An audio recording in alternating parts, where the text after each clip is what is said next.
like you got to give the younger version of yourself some grace. I mean, 24-year-old me didn't really know who he was yet. Most 24-year-olds don't know who they are.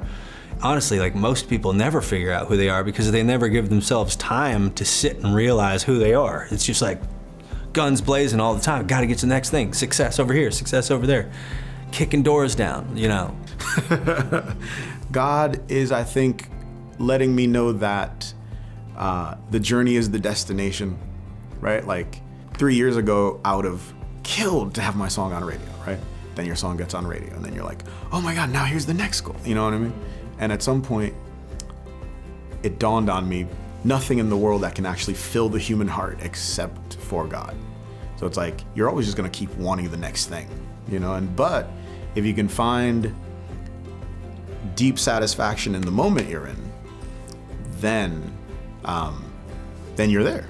I'm really intentional with the very important things, like are my kids clothed, fed, bathed, whatever. And some days, that's all I got. That's all I can be intentional with, is being a mom that day.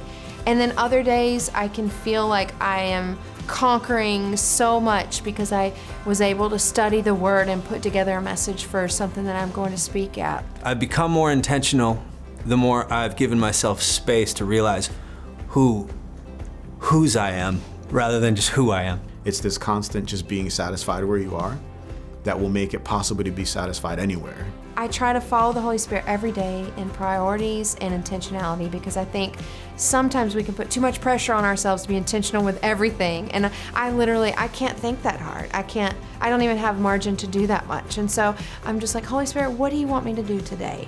What do you want me to do right now? Quiet, alone time, sitting with God, even if there's no praying and singing or reading, like just intentional time. That brings me closer to who He made me to be.